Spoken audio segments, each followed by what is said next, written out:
tipli düsturları var. İmtahana nələrə düşə bilər? Onlardan biraz məlumat verim. Sfera fırlanma cismidir. Yarım çevrənin öz diametri ətrafında 360 dərəcə fırladanda, yəni yarım çevrə o demək ki, çevrə bilirsiniz ki, içərisi boşdur. Və bunu diametri ətrafında 360 dərəcə fırladırlar və bu 360 dərəcə fırladanda üç ölçülü fəza fiquru dediyimiz sfera alınır. Yəni bu topdur, top kimi düşünün. Bu topdur. Bunun içərisi boşdur, havadır, belə düşünün. Bu olur nə? İndi bunu mən silim. Adı bildiyimiz çevrə kimi bir fiqur çəkək. Bunu siz kürə kimi düşünün. İndi kürə haqqında da məlumat verəcəm. Sfera odur ki, sfera yarım çevrənin diametri ətrafında fırlanmasından alınan cisimdir. Yəni siz onu sanki bir top kimi düşünün. İçərisi boşdur.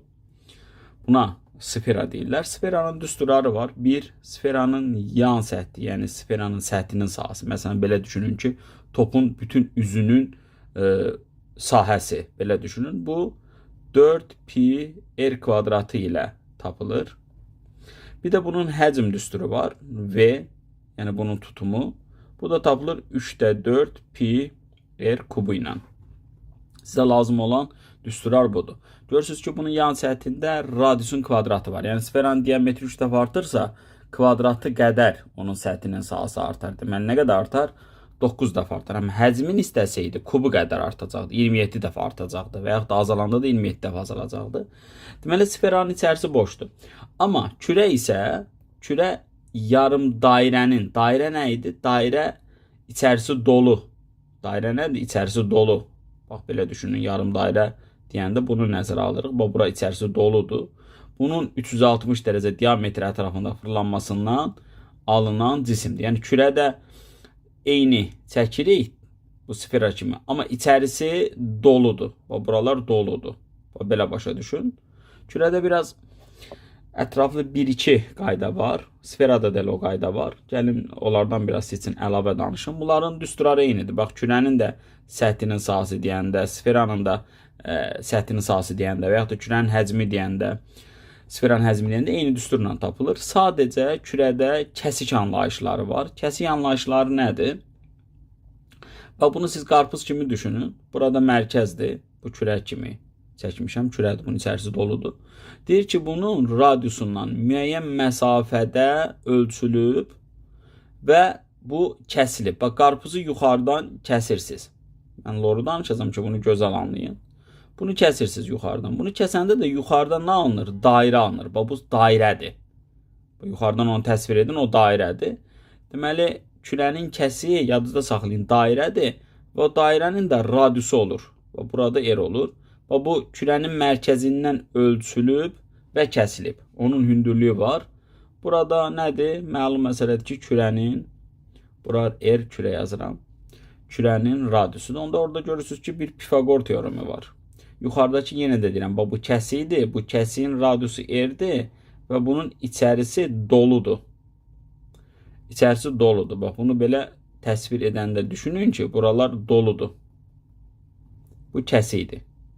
Onda kəsik dairə olduğuna görə bunun nəyi olur? Təbii ki, bunun radiusu olur. Radiusu varsa bunun nəyi olacaq? Sahəsi olacaq. Ona görə S kəsik olur pi r'in kvadratı. Sonra, məsələn, bax, deyəcək ki, kürənin və yaxud da sferanın mərkəzindən 6 cm məsafədə kəsilib. Onda H6 olur. Buradakı eri axtarırıq. Bu həmin H-dır, dediyi H-dır.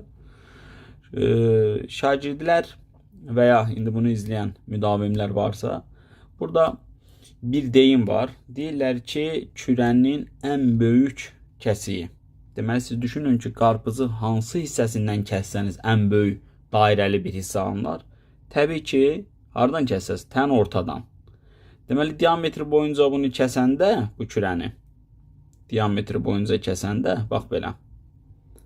Onda, burada alınan radius elə həm kəsiyin radiusu olur, həm də kürənin radiusu olur.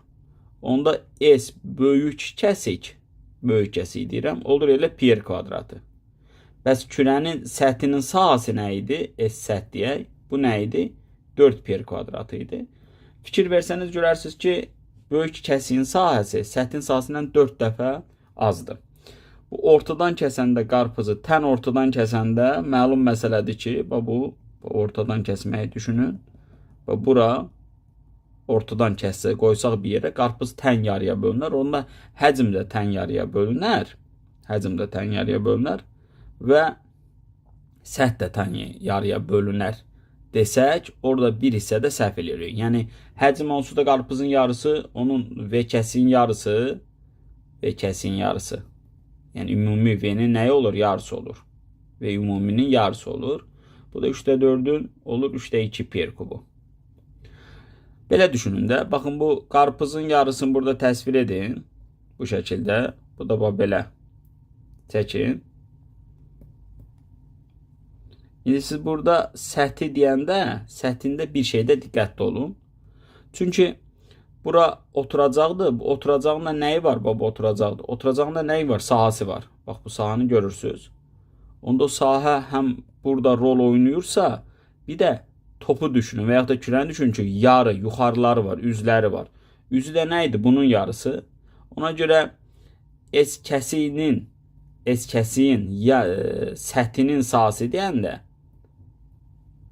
səthinin sahəsi deyəndə, bir oturacaq var burada, bir də yuxarıdakının yarısı var. Onda bu nə qədər olur? 3 pi kvadratı olur. Bunu bilin. Çünki qarpız kimi düşünün, bunun oturacağının da sahəsi var. Yəqin ki anladınız.